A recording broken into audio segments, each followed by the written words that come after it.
One of my favourite CM ఎవరైనా ఉన్నారు అని అంటే జగన్మోహన్ రెడ్డి. చాలా యంగ్స్టర్. ఫాదర్ చనిపోయిన తర్వాత చెల్లెలు పాదయాత్ర చేసింది, తిను జైల్లో ఉన్నారు. అవి కేసులు ఏమైనా బయటికి వచ్చారు. చాలా స్టెప్ ఆన్గా లైఫ్లో నేను కూడా ఎప్పుడైనా ఫెయిల్యూర్స్ ఫేస్ చేసినప్పుడు ఆయన్ని నిదర్శనంగా తీసుకుంటా, లేకపోతే కేసీఆర్ గారిని నిదర్శనంగా తీసుకుంటా.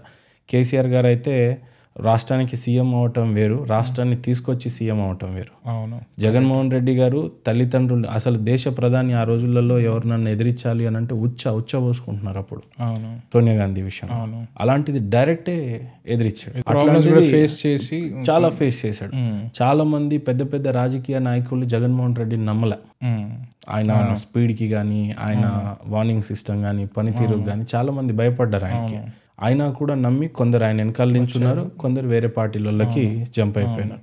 ఒంటి చేతు పోరాటం మీద ప్రభుత్వాన్ని స్థాపించిన యంగ్ లీడర్ ఎవరైనా ఉన్నారంటే జగన్మోహన్ రెడ్డి. నిజంగానే చాలా కేసులు ఉన్నాయి. ఒక్క కేసు వేస్తే రెండో రోజు నిద్ర పట్టదు షాహిద్ భాయ్.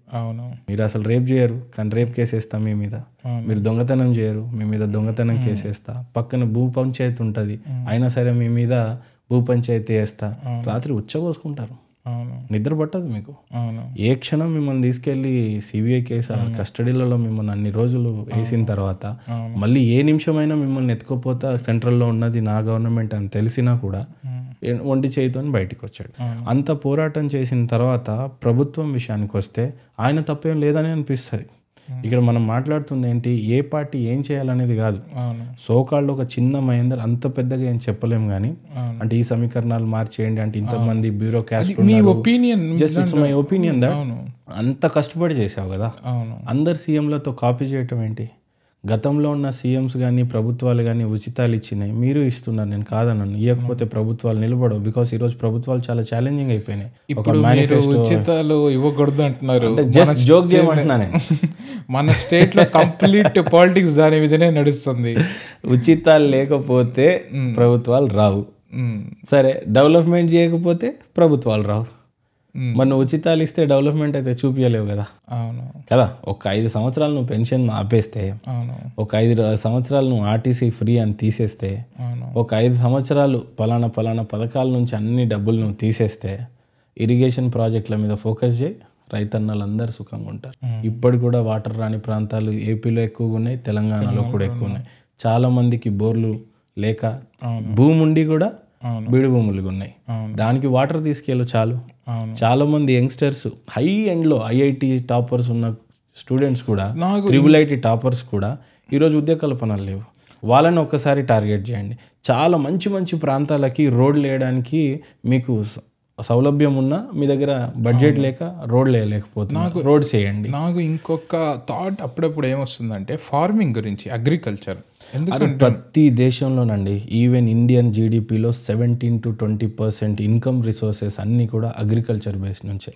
ఈ ప్రపంచంలో ఏం ఆగినా ఆగకపోయినా, ఒకరోజు ఐటీ కంపెనీ ఉంటుంది పోతుంది, ఒకరోజు కన్స్ట్రక్షన్ ఉంటుంది పోతుంది, ఒకరోజు ఏమైనా ఉండొచ్చు ఉండకపోవచ్చు. అన్నం లేకుండా ఎవరైనా ఉండగలరు? మరి ఈ రోజులలో రైతులు, నువ్వు రైతు నాకు చదువులేదు 10వ తరగతి ఉన్నా నాకు 5 ఎకరాల పొలం ఉందంటే అయినా సరే నీకు పిల్లనివ్వను నేను. గవర్నమెంట్ జాబ్ ఉంది అని చెప్పు, నువ్వు ఎలా ఉన్నా సరే నేను నీకు పిల్లని ఇచ్చేస్తా. Then where you are leading యార్. ఒక అగ్రికల్చర్ అన్నం పెట్టే దాని విషయంలో మీరు అంతా చునకన చేసి, రైతులంటే ఏం కాకుండా చేసేసి, రైతులకు పథకాలు అవసరం లేదు, రైతులకు నీళ్ళు ఇచ్చినా చాలు కదా. జస్ట్ ఒక సాగునీరు ఇచ్చేస్తే చాలు కదా. దానివల్ల నువ్వు బతుకుతావు, నేను బతుకుతాం, ఈ ప్రపంచం అంతా కూడా దాని మీదనే బేస్ అయి ఉంది. సో బెటర్ ఇట్లాంటి దాని మీద ఉంటే బాగుంటుందని నా feeling. And so me thoughts అన్నీ చాలా బాగున్నాయి మహేంద్ర గారు. మీరు అంటే నేను ఎక్స్పెక్ట్ చేయలేదు మీరు ఇంత డీప్ థింకింగ్ మీది ఉందని.